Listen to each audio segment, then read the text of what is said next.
আসসালামু আলাইকুম। আশা করি সবাই ভালো আছো। তো আজকে হচ্ছে তোমাদের জাবেদার শেষ ক্লাস, এবং আজকে আমরা যে ক্লাস নিয়ে আলোচনা করব সেটা হচ্ছে ব্যাট সংক্রান্ত জাবেদা। এবং এই জাবেদাগুলোতে আমাদের সব থেকে বেশি প্রবলেম হয়, কিছু কিছু ক্ষেত্রে আমাদের মুখস্থ করতে হয়। তো তোমরা যারা যারা একটু ক্লাসে জয়েন করেছো অবশ্যই তোমাদের ফ্রেন্ডসদের একটু মেনশন করে দিও এবং ক্লাসটা একটু শেয়ার করে দিও, ঠিক আছে? তো আজকে আমরা একটু কঠিন টপিকস নিয়ে আলোচনা করব। বেসিক্যালি কোনো কিছু বেসিক থেকে বুঝতে গেলে একটু তোমার হার্ড লাগে, কিন্তু বোঝার পরে এটা আর জীবনে কখনোই তোমাকে আর প্যারা দিবে না, ঠিক আছে? তো সবাই একটু ক্লাসে জয়েন করে ফেলো। আচ্ছা, ওকে। তো আমাকে একটু জানাও যে সবকিছু ঠিক আছে কিনা।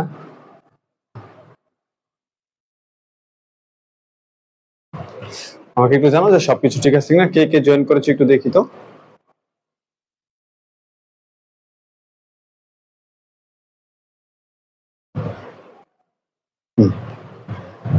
সবকিছু কি ঠিক আছে?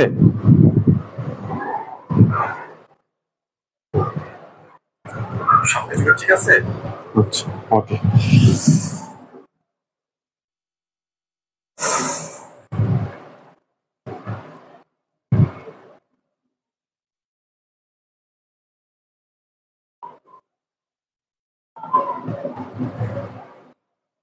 একটু কমেন্ট দেখার জন্য বসে আছি, একটু কমেন্ট লিখে দাও তো। আচ্ছা, তো আজকে আমরা 4 নম্বর ক্লাসে যেটা নিয়ে আলোচনা করবো সেটা হচ্ছে ব্যাট, ঠিক আছে? আমরা ব্যাট নিয়ে আজকে আলোচনা করব, এবং ব্যাটের বেসিকটা আমরা প্রথমে জানবো, আসলে ব্যাটটা কি, ব্যাটের উৎসটা কোথায়। তারপর হচ্ছে আমাদের জাবেদা, যে জাবেদাগুলো আসে আমাদের ব্যাট সংক্রান্ত জাবেদা, এবং আমাদের আর্থিক শ্রেণীতে যে ব্যাট থাকে সেক্ষেত্রে আমরা কি করব সেটা আমি আজকে তোমাদের সাথে আলোচনা করব। তো সবাই একটু কমেন্ট করে দাও, সবকিছু যদি ক্লিয়ার থাকো একটু ক্লিয়ার কমেন্ট করে দাও, আমরা আলোচনা শুরু করে দিব।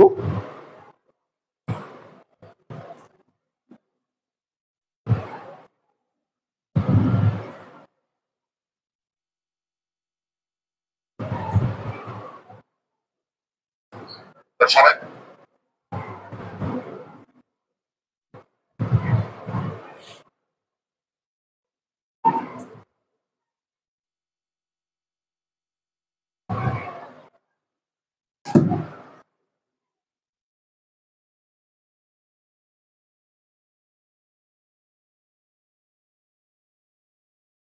তো আমাদের আজকের আলোচনার বিষয় হচ্ছে ব্যাট।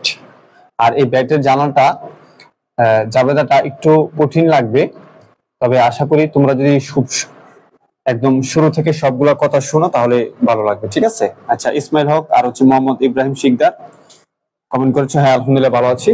ওকে, সবাই তাহলে ব্যাট সম্পর্কে আমরা জানি, ঠিক আছে? আমরা ক্লাসটা শুরু করে দিচ্ছি। একটু তোমরা তোমাদের ফ্রেন্ডদের একটু মেনশন করে দিও আর ক্লাসটা তোমাদের প্রোফাইলে শেয়ার করে দিও। ওকে, ব্যাট এটা হচ্ছে ব্যাটের মানে full meaning value aided tax, ঠিক আছে? তো ভ্যালু এডেড ট্যাক্স এটার বাংলা অর্থ হচ্ছে মূল্য সংযোজন কর। যখন একটা ভোক্তা কোন একটা পণ্য ভোগ করবে তার জন্য সরকারকে আরো এক্সট্রা কিছু খরচ বা টাকা দিতে হয় বা ট্যাক্স দিতে হয়, সেটাকে মূলত বলা হয় ভ্যালু এডেড ট্যাক্স অথবা মূল্য সংযোজন কর। সাপোজ ধরো তুমি একটা পারফিউম কিনছো, এটার মূল্য হচ্ছে 300 টাকা, ঠিক আছে? এবং এর সাথে এই 300 টাকার পারফিউমটা তুমি ব্যবহার করার জন্য সরকারকে তোমাকে দিতে হবে আরো অতিরিক্ত 45 টাকা, মানে 15% ভ্যাট হচ্ছে আমাদের বাংলাদেশের নিয়ম অনুযায়ী। তাহলে আরো অতিরিক্ত কত দিতে হবে? 45 টাকা। তাহলে পারফিউমটা তুমি কিনলে হচ্ছে 300 টাকা, সেই জন্য ভ্যাট দিচ্ছ আর কত? 45 টাকা। তাহলে তুমি ভ্যাট টোটালি এই পারফিউমের মূল্য দিচ্ছ হচ্ছে 345 টাকা। এই 45 টাকা যাবে হচ্ছে সরকারের কাছে। তো তুমি যে একটা পণ্য ভোগ করতেছো, ব্যবহার করতেছো, এর মূল্যের সাথে সংযোজন হচ্ছে ভ্যাট। এই জন্য এই খরচটাকে মূলত বলা হয় ভ্যালু এডেড ট্যাক্স, বাংলা অর্থ হচ্ছে কি মূল্য সংযোজন কর। এটার সংক্ষিপ্ত ভার্সন হচ্ছে ভিএটি, আমরা এটাকে ভ্যাট বলি। এটাকে আবার আমরা বাংলাতে বলি ভ্যাট, বুঝছো? এখন আমরা কিন্তু বুঝতে পারলাম যে এটা হচ্ছে একটা মূল্য সংযোজন কর। কোনো পণ্য বা কোনো দ্রব্য যদি আমরা ভোগ করি, সব পণ্যের সাথে কিন্তু ভ্যাট নাই, মানে ম্যাক্সিমাম পণ্যের ক্ষেত্রে ব্যাট আছে, কিন্তু সকল পণ্যে নাই, কিছু কিছু পণ্য আছে এখনো ব্যাট নির্ধারণ করা হয়নি। আচ্ছা, তাহলে আমরা যখন একটা পণ্য বুক করি, এই পণ্য বুকের জন্য যদি আমরা এর জন্য সরকারকে, গভর্নমেন্টকে আমরা এক্সট্রা কোনো ট্যাক্স দেই, সেটাকে বলা হয় মূল্য সংযোজন কর। এটাকে ইংলিশে বলা হয় ভ্যালু এডেড ট্যাক্স। ওকে, এখন আমরা একটু দেখবো যে আসলে ব্যাট কিভাবে আসছে বা ব্যাটটা কে নেয় কে দেয়। খেয়াল করো, একটু ভালো করে দেখো। ব্যাট, বাংলাদেশের ব্যাট হচ্ছে 15%। এখন সাপোজ মনে করো তুমি 100 টাকার একটা পণ্য কিনলা, 100 টাকার একটা কি কিনলাম, পণ্য কিনলাম, এই জন্য তোমাকে 15% ব্যাট দিতে হবে। বাংলাদেশের ব্যাটের হার কত পার্সেন্ট? 15%। তাহলে 100 টাকা যদি তুমি একটা পণ্য কিনো, তোমাকে সরকারকে 15% ব্যাট দিতে হবে। এই 15% গুলো হচ্ছে 15 টাকা হয়। তাহলে তোমার পণ্যের মূল্য কত হলো? 115 টাকা। তো তুমি দোকানদারকে 115 টাকা দিয়া 100 টাকার একটা পণ্য কিনবা, এর এক্সট্রা যে তারা 15 টাকা নিল, সেটা তারা সরকারকে দিতে হবে বা পেমেন্ট করতে হবে। এখন একটু খেয়াল করো, এই ব্যাট শুধুমাত্র যে বুক করবে সে দিবে, শুধুমাত্র যে বুক করবে কি সে দিবে, অন্য কেউ কিন্তু এই ব্যাট দিবে না। শুধুমাত্র যে পণ্যটা বুক করবে সে ব্যাট দিবে। যারা পণ্য নিয়ে ব্যবহার করবে, পণ্য কিনে ব্যবহার করবে, তাকে ব্যাট দিতে হবে। তাহলে যারা পণ্য নিয়ে ব্যবহার করে তাদেরকে বলা হয় ভোক্তা। কি বলা হয়? ভোক্তা। তাহলে ভোক্তারা ব্যাট দিবে। তো ভোক্তারা যেহেতু ব্যাট দিবে, এই ব্যাট ভোক্তার জন্য হচ্ছে খরচ। ভোক্তার জন্য কি? খরচ। এই ব্যাট ভোক্তা থেকে কোথায় যাবে? গভর্নমেন্ট বা সরকারের কাছে যাবে। ঠিক আছে? আর এই ব্যাট সরকারের জন্য হচ্ছে আয়, যেটাকে তোমরা বলতে পারো রাজস্ব আয়। ঠিক আছে? তাহলে আমরা এখান থেকে একটা জিনিস বুঝতে পারলাম, কোন একটা পণ্যের জন্য যখন আমরা অতিরিক্ত ব্যাট দেই, সেই ব্যাটটা ভোক্তা বহন করবে, অবশ্যই ভোক্তা দিবে। যে পণ্যটা বুক করবে সেই ব্যাট দিবে। তাহলে ভোক্তার জন্য ব্যাট হচ্ছে খরচ, আর সরকারের জন্য ব্যাট হচ্ছে আয়। ঠিক আছে? ভোক্তার জন্য ব্যাট হচ্ছে খরচ, সরকারের জন্য ব্যাট হচ্ছে আয়।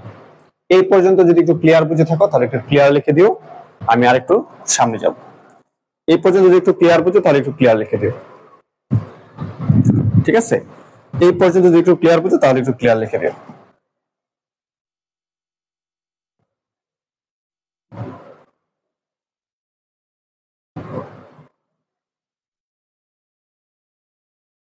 একটু ক্লিয়ার লিখে দিও এই পর্যন্ত বুঝলে।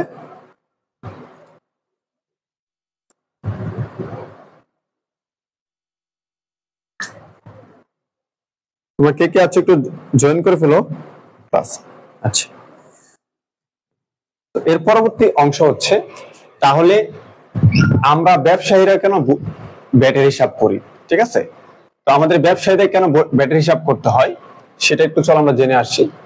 শোনো, একটা ব্যাট যখন পণ্যের উপর নির্ধারণ করা হয়, ভোক্তা কিন্তু সরাসরি সরকারের কাছে ব্যাটটা দেয় না। ঠিক আছে? সরকার ভোক্তাদের কাছ থেকে কিভাবে ব্যাটটা নেয়? যারা এর মধ্যস্থকারী আছে, যারা বিজনেস করতেছে, তাদের মাধ্যমে ব্যাটটা সরকার নেয়।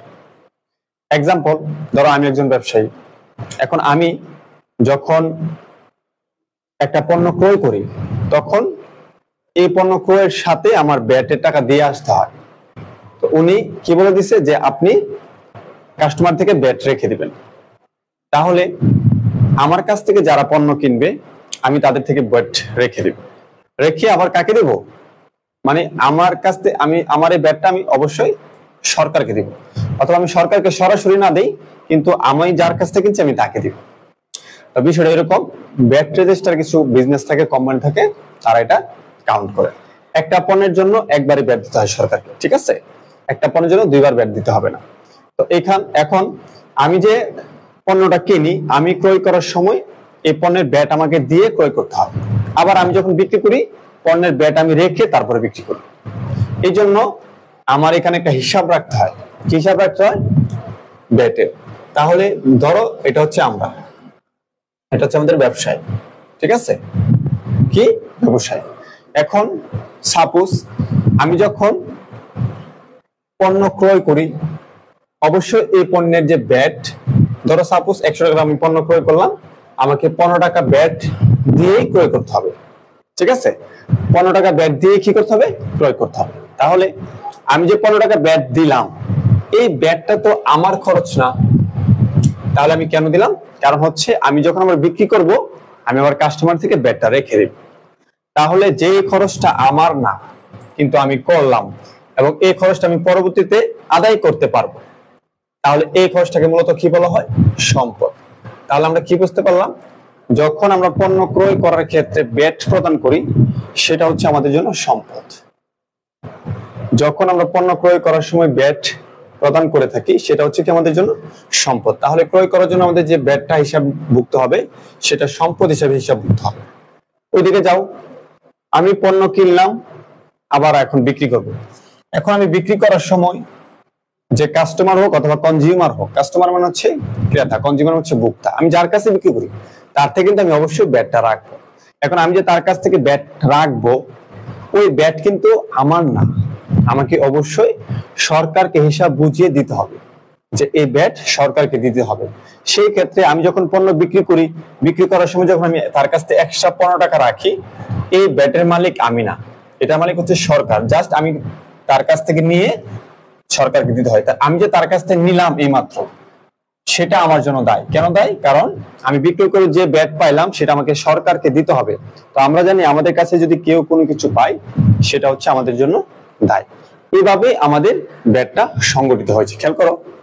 আবার আমি বলতেছি, যখন আমি পণ্য ক্রয় করি, যখন আমি পণ্য ক্রয় করি তখন আমি ব্যাটটা দিয়ে পণ্যটা ক্রয় করতে হয়। তো যেহেতু আমি ব্যাট দেই, ব্যাট আমার দেওয়ার কথা না, তারপর আমি দিচ্ছি, কারণ এই ব্যাটের টাকাটা আমি আবার পরবর্তীতে আদায় করে নিতে পারবো। ঠিক আছে, যখন বিক্রি করবো তখন আদায় করে নিব, অথবা সরকারের সাথে কাটাকাটি করে আমি আমি এটা কি মীমাংসা করবো। কিন্তু এই মুহূর্তে যে আমি ব্যাটটা দিলাম, ব্যাটের টাকাটা যে আমি দিলাম, এটা আমার খরচ না, আমি অন্য একজনের ভোক্তাদের খরচ আমি বহন করতেছি, এটা আমি এক সময় পাবো, এই জন্য এটা আমার জন্য সম্পদ। সেই জন্য পণ্য ক্রয়ের সময় যে ব্যাট আমরা দেই সেটা সম্পদ, এবং পণ্য বিক্রয়ের সময় আমরা যে ব্যাট রাখি সেটা আমার ব্যাট না, এটা আমার সরকারকে দিতে হবে, এটা আমার জন্য দায়। তাহলে আমরা বুঝতে পারলাম ক্রয়ের ক্ষেত্রে ব্যাট হচ্ছে সম্পদ, আর বিক্রয় করার সময় আমরা যে ব্যাট আদায় করি সেটা হচ্ছে আমাদের জন্য দায়। এ হচ্ছে তোমাদের বেসিক। খেয়াল করো, সবাই একটু ক্লিয়ার লিখে দাও, সবাই একটু ক্লিয়ার লিখে দাও। তোমরা একটু ক্লিয়ার লিখলে আমি একটু সহজে আগাতে পারি। ঠিক আছে, একটু ক্লিয়ার লিখে দাও।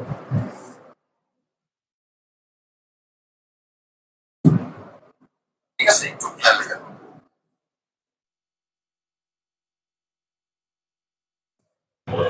এখন আমরা বুঝতে পারলাম যে আমরা আসলে ব্যাট জিনিসটা কি। তো চলো আমরা যদি আরেকটু সামনে যাই, এখন আমরা এক্সাম্পল দেখব। ঠিক আছে, তো আমরা ব্যাট সংক্রান্ত বিষয়টা বুঝতে পারলাম যে আসলে ব্যাটটা কখনো আয় হতে পারে, কি ব্যাট কি হতে পারে, সরি, ব্যাট হচ্ছে কখনো আমাদের সম্পদ হতে পারে। ব্যাট কখনো কি হতে পারে? সম্পদ হতে পারে। যখন আমাদের ব্যাট সম্পদ হবে তখন আমাদের আর্থিক অবস্থা বিবরণীতে ডেবিট পাশে যাবে সম্পদের পর। ঠিক আছে, যখন আমাদের সম্পদের ক্রয়ের ব্যাট যখন বেশি থাকবে। আবার যখন দায়ের ব্যাট, বিক্রয়ের ব্যাট হবে দায়, সেটা আমাদের ক্রেডিট পাশে, দায় পাশে যাবে। বুঝতে পেরেছো? তাহলে আমাদের ব্যাট কি হতে পারে?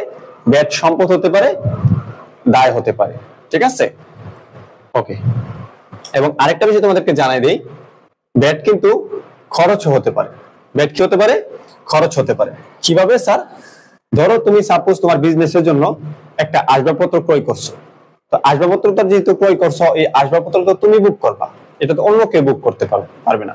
এখন ধরো এই আসবাবপত্র বুক করার জন্য তোমার সরকারকে ব্যাট দিতে হবে, যেহেতু ধরো আসবাবপত্রতে ব্যাট ধার্য করা আছে। তো তুমি একটা আসবাবপত্র কিনছো এবং এই আসবাবপত্র ব্যবহার করার জন্য যে কিনছো এটার জন্য সরকারকে ব্যাট দিতে হবে। সেই ক্ষেত্রে ওই ব্যাটটা তোমার জন্য খরচ, কারণ তুমি তখন ভোক্তা, তুমি তখন ব্যবসায়ী হয়েও কি ভোক্তা। তখন আমি যখন কোনো পণ্য বুক করার জন্য আবার এক্সট্রা অতিরিক্ত টাকা দিব, সেটা অবশ্যই আমার খরচ হবে। তো সেই ক্ষেত্রে আমাদের তিনটা জিনিস আমরা দেখতে পেলাম।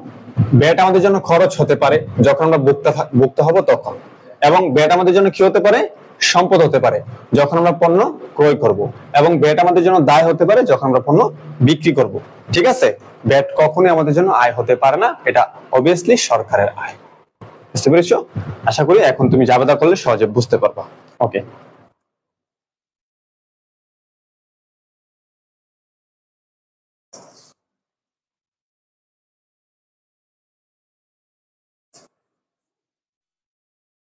আচ্ছা।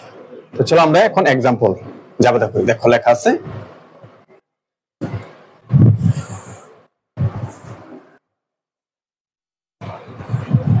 আমাদের শীটের 139 নাম্বার, দেখো লেখা আছে নগদে পণ্য ক্রয় 30,000 টাকা, যার ব্যাট 15%।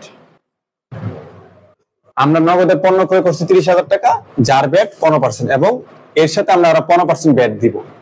ঠিক আছে, যার ব্যাট মানে হচ্ছে ব্যাটের টাকাটা আমরা আরো এক্সট্রা ভাবে দিব। ঠিক আছে, যদি ব্যাট সহ বলতো সেক্ষেত্রে আমাদের ভিতরে থাকতো। আচ্ছা, নগদের পণ্য ক্রয় 30,000 টাকা, যার ব্যাট 15%, মানে আমরা 30,000 এর পণ্য কিনছি প্লাস আরো ব্যাট দিয়ে আসতে হবে। এখন চলো আমরা এটা জাবেদা করি। আচ্ছা, আমরা পণ্য কিনলাম কত টাকা? 30,000। পণ্য ক্রয় কি? খরচ। ক্রয় কি? খরচ। খরচ বাড়লে কি হয়? ডেবিট হয়। সেজন্য ক্রয় হিসাব ডেবিট। কত টাকা? 30,000 টাকা। ওকে, এবং আমরা যে ব্যাট দিয়ে আসলাম, আমরা ক্রয় করে যে ব্যাট দিয়ে আসলাম, এই ব্যাট তো আমাদের দেওয়ার কথা না, কিন্তু আমরা দিয়ে আসছি, এটা আমরা পরবর্তীতে বিক্রি করার সময় আদায় করে নিব। সেই জন্য এটা আমাদের কি? সম্পদ, মানে আমরা পরবর্তীতে এটা পাবো, সেজন্য আমাদের কি? সম্পদ। এই জন্য তুমি এখানে লিখবে হচ্ছে ব্যাট চলতি হিসাব ডেবিট, অথবা ক্রয় ব্যাট লিখতে পারো। ঠিক আছে, ব্যাট চলতি হিসাব ডেবিট। বুঝছো? কত টাকা? এই 30,000 কে 15% করো। আচ্ছা, ওকে, তাহলে 30,000 ইন্টু 15% কত হলো? 45 টাকা। তাহলে আমরা আরো 45 টাকা কি দিলাম? ব্যাট দিলাম। তাহলে আমি 30,000 টাকার পণ্য কিনলাম, আবার 45 টাকা ব্যাট দিলাম, আমার নগদ চলে গেল কত? যা নগদ কিছু সেটা আমি নগদান হিসাব ক্রেডিট লিখব। ঠিক আছে, কত? 34,500।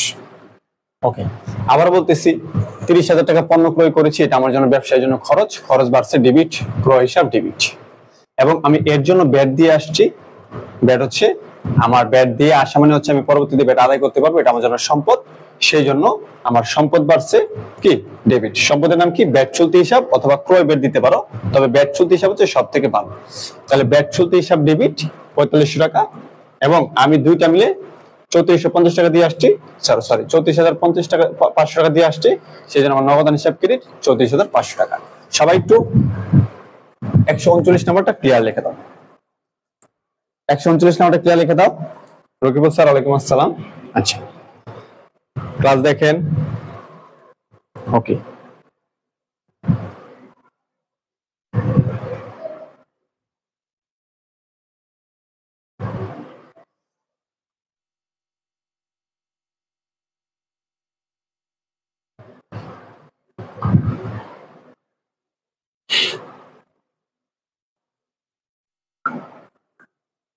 ওকে, এরপরে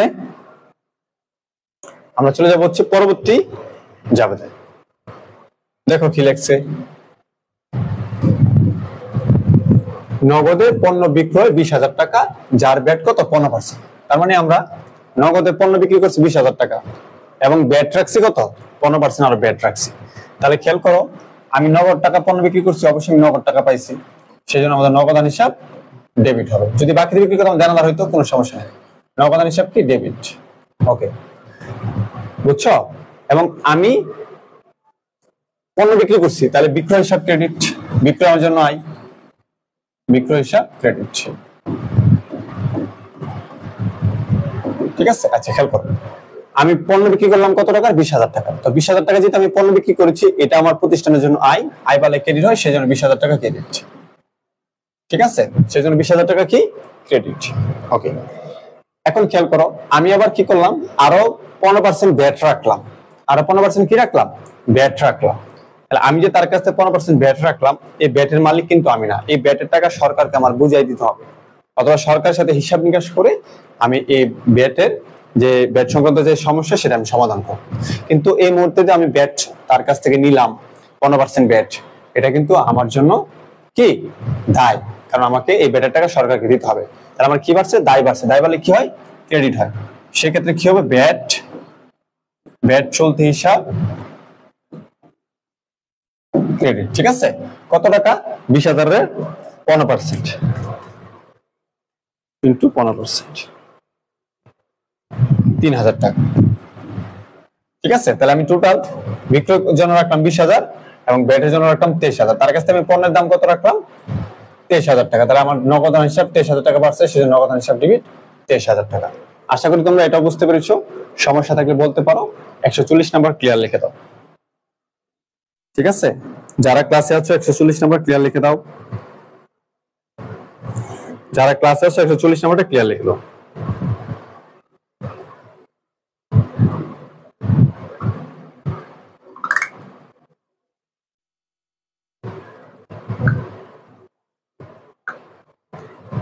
ক্লাসে আছো 140 নাম্বারটা ক্লিয়ার লিখে দাও।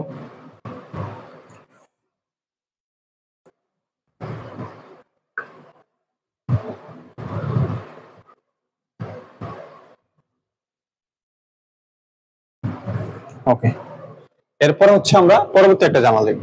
দেখো, তোমরা অনেক সময় দেখো যে ব্যাট সহ নগদে পণ্য ক্রয় অথবা ব্যাট সহ দাঁড়ে পণ্য ক্রয়।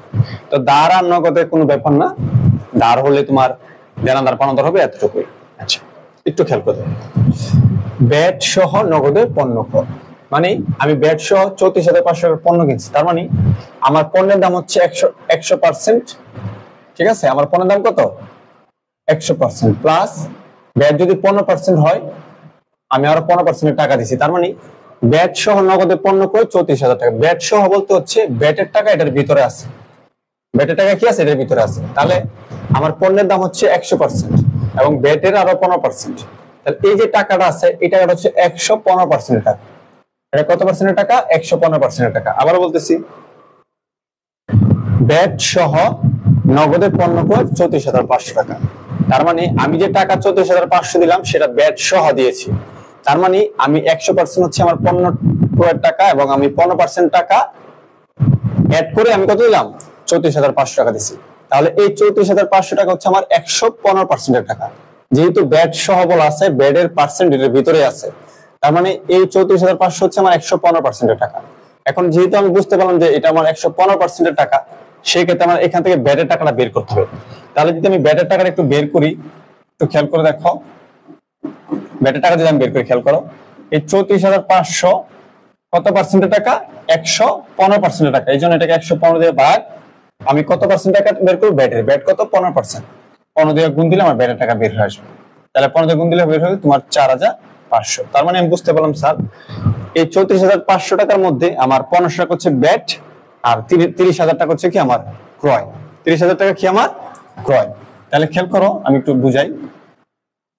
তাহলে সেম আমি পণ্য ক্রয় করলাম কত টাকা? 30,000 টাকা। তাহলে আমি লিখবো হচ্ছে ক্রয় হিসাব ডেবিট, ক্রয় হিসাব ডেবিট। আমার পণ্য ক্রয় খরচ, খরচ বাড়ে ডেবিট হয় কত? 30,000 টাকা। ক্রয় হিসাব ডেবিট 30,000 টাকা। আমি ক্রয় করার ক্ষেত্রে যখন ব্যাট দিছি, আমার সম্পদ, সম্পদ বাড়ে ডেবিট হয়, সেজন্য আমি লিখবো কি ব্যাট চলতি হিসাব, ব্যাট চলতি হিসাব ডেবিট কত? 4,500। তাহলে আমি টোটাল দুইটা মিলে নগদ কত দিলাম? 34,500। সেই জন্য নগদান হিসাব কি হবে? কত? 34,500। ওকে, তাহলে সবাই একটু 141 নাম্বারটা ক্লিয়ার লিখে দাও। ঠিক আছে, 141 নাম্বারটা ক্লিয়ার লিখে দাও। ব্যাট সহ বলাতে, ব্যাট সহ যেহেতু বলছে, তার মানে এই টাকার ভিতরে ব্যাটের টাকাও আছে। তাহলে 100% হচ্ছে পণ্য ক্রয়ের টাকা আর ব্যাটের হচ্ছে 15% টাকা। তাহলে এই টাকাটা হচ্ছে 115% টাকা। সেই জন্য এটাকে 115 দিয়ে ভাগ দিয়ে যদি আমি 15 দিয়ে গুণ দিই, সেক্ষেত্রে আমাদের ব্যাটের টাকা চলে আসবে। 141 নাম্বারটা একটু ক্লিয়ার লিখে দাও।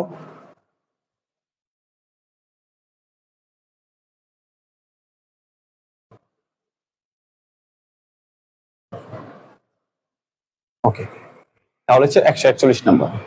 এরপরে দেখো আমি 142 নাম্বারটা করতেছি। ব্যাট সহ নগদে পণ্য বিক্রয়। সেম আমরা একটু আগে যেটা বুঝেছিলাম, ব্যাট সহ নগদে পণ্য বিক্রয়। তার মানে এই 23,000 টাকার ভিতরে, এই 23,000 টাকার ভিতরে কি আছে? ব্যাট আছে। কি আছে? ব্যাট আছে। তাহলে আমি বিক্রয় করছি 100% এবং ব্যাট 15%। তাহলে এটা যদি ব্যাট সহ টাকা হয়, তাহলে 100 প্লাস কি 15। তার মানে এই টাকা হচ্ছে 100 কত পার্সেন্টের টাকা? 15% টাকা।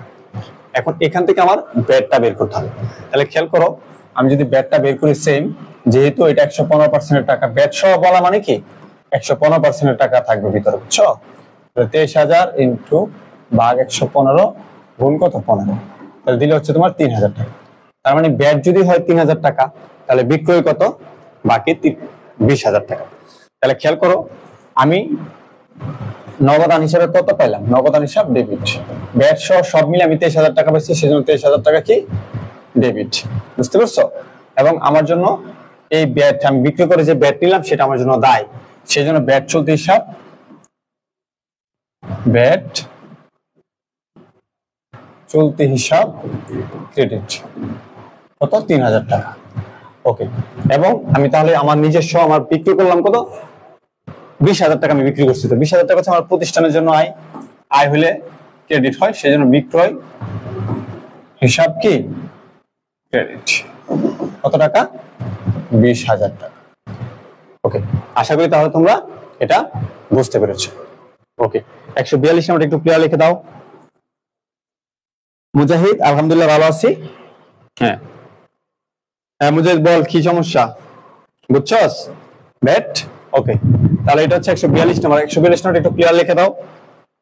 দেখো, তো যারা বুঝতে পেরেছো সবাই একটু ক্লিয়ার লিখে দাও।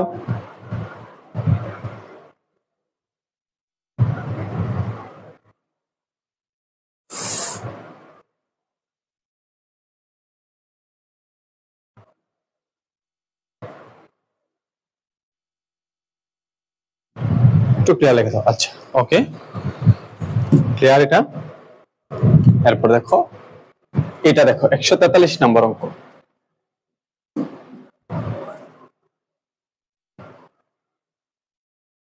নম্বর অঙ্কটা দেখো। আসবাবপত্র ক্রয় 50,000 টাকা, যার জন্য 15% ব্যাট প্রদান করা হলো। শোনো, আসবাবপত্র ক্রয় করছি কিন্তু আমাদের ব্যবসায় ব্যবহারের জন্য। আসবাবপত্র ক্রয় করছি আমরা কেন? আমাদের বিজনেসের ব্যবহারের জন্য। তো আমরা যেহেতু বিজনেসের ব্যবহারের জন্য আসবাবপত্র ক্রয় করেছি, এই আসবাবপত্রের ভোক্তাকে আমরা, যেহেতু এই আসবাবপত্রের ভোক্তা আমরা, এই আসবাবপত্রের জন্য আমাদের যা ব্যয় দিতে হবে সেটা আমাদের জন্য কি খরচ, সেটা আমাদের জন্য কি খরচ। তাহলে আমি একটু বের করে নিচ্ছি, তাহলে এখানে ব্যাট সংক্রান্ত খরচ কত? তাহলে 50,000 ইন্টু 15% কত হইল? 7,500। ওকে, তাহলে আমি 50,000 টাকা যে আসবাবপত্র কিনলাম, এটা একটা সম্পদ, আমি যে সম্পদ কিনলাম আমি বুক করব, সেজন্য আমাকে আরো এক্সট্রা ব্যাট দিতে হবে 7,500। তার মানে আমি টোটাল আসবাবপত্রের জন্য কত টাকা খরচ করলাম? আসবাবপত্রের জন্য আমি কত খরচ করলাম? 50,000 যোগ হচ্ছে 7,500, তাহলে 57,500 টাকা হচ্ছে আমি আসবাবপত্রের জন্য খরচ করলাম। তাহলে আমার সম্পদের জন্য কত টাকা গেল? টোটাল 57,500। আমরা কিন্তু জানি একটা সম্পদ কিনতে টোটাল যত ব্যয় হয় সেটাই সম্পদের মূল্য বা ভ্যালু। যেহেতু আমার 57,500 টাকা টোটাল খরচ হয়েছে, তাহলে আমার আসবাবপত্রের দাম কত? 57,500 টাকা। তাহলে যেহেতু আমার 57,500 টাকা আসবাবপত্র আমার দোকানে আসছে, সেই জন্য আমার সম্পদ বাড়ছে, ডেবিট হবে। সেই জন্য আমাদের আসবাবপত্র হিসাব ডেবিট কত? 57,500। এবং আমার নগদ টাকা চলে যাবে নগদান হিসাব ক্রেডিট। নগদান হিসাব ক্রেডিট কত? 57,500। এখন তোমরা বলতে পারো স্যার এখানে তো ব্যাট আসছে কিন্তু ব্যাটের হিসাবটা আসলো না কেন? শোনো, আমরা কিন্তু আগেই বলেছি যারা পণ্য বুক করবে তাদের জন্য ব্যাট হচ্ছে খরচ। যেহেতু আমরা আসবাবপত্র কিনেছি, আমরা আসবাবপত্রটা বুক করব, সেই জন্য আসবাবপত্রের জন্য আমরা যে এক্সট্রা আরো 7,500 টাকা ব্যাট দিলাম, সেটা হচ্ছে আমাদের জন্য কি খরচ, সেটা আমাদের জন্য কি খরচ। এখন এই খরচটা কারণে আমাদের আগে ছিল আসবাবপত্রের দাম 50,000 টাকা, এখন এই খরচটা বেড়ে আমার আসবাবপত্রের দাম কত হলো? 57,000 টাকা। তার মানে আমরা কিন্তু জানি যে আমরা যখন সম্পদ ক্রয় করি, সম্পদের সাথে যদি কোনো পরিবহন ব্যয় হয়, সংস্থাপন ব্যয় হয়, সকল ব্যয় মিলিয়ে কিন্তু আমাদের সম্পদের জন্য খরচ হয়। এই পরিবহন সংস্থাপন ব্যয়ের জন্য কিন্তু আলাদা কোনো জাবেদা হয় না। তো যেহেতু ব্যাট একটা আমার সম্পদ সংক্রান্ত খরচ, তাহলে আমি ধরে নিতে হবে যে আমার 50,000 টাকার সম্পদের সাথে যেহেতু আমি আরো 7,500 টাকা ব্যাট সংক্রান্ত খরচ করেছি, আমার টোটাল সম্পদের বিল হইতেছে কত? 57,500। সেজন্য আমাদের 57,500 টাকার সম্পদ বাড়ছে ডেবিট, এবং আমার নগদান টাকা চলে গেছে নগদ কমে হচ্ছে ক্রেডিট। এই হচ্ছে 143 নাম্বার। সবাই একটু 143 নাম্বারটা ক্লিয়ার লিখে দাও। মোহাম্মদ ইব্রাহিম শিকদার একটু 143 নাম্বারটা একটু ক্লিয়ার লিখে দাও। 143 নাম্বারটা একটু ক্লিয়ার লিখে দাও। আশা করি সহজেই বুঝতে পারবা। তো ব্যাট সংক্রান্ত সকল জাবেদা তোমরা বুঝতে পারবা। এখন আজকে আমরা ব্যাট সংক্রান্ত জাবেদা দিয়ে আমাদের ক্লাস শেষ করব।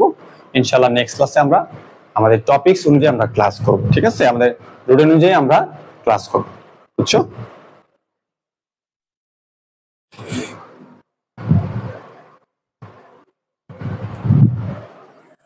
ওকে, তাহলে আমরা এর পরবর্তী জাবেদা করব।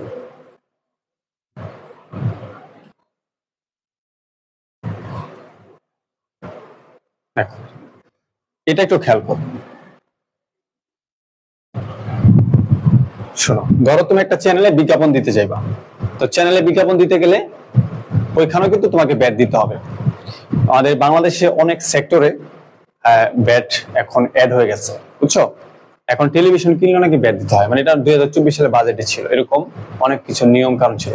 তো নর্মালি আমরা তো জানি যে অনেক কিছু কিনলে ব্যাট দিতে হয়। তো ধরো এখন তুমি বিজ্ঞাপন দিবা যে তোমার 11+ একাডেমি যে একটা প্রচারণার জন্য একটা বিজ্ঞাপন দিবা, সেখানে তোমার খরচ হবে কত? 8,000 টাকা। বিজ্ঞাপন প্রদান 8,000 টাকা এবং এর উপর ব্যাট আরো 15%। তাহলে তুমি 8,000 টাকার ব্যাটের উপরে 8,000 টাকার উপরে আরো 15% ব্যাট দিবা। তাহলে 8,000 টাকাকে তুমি যদি 15% করো তাহলে হয় কত? 800-1200 টাকা হয়।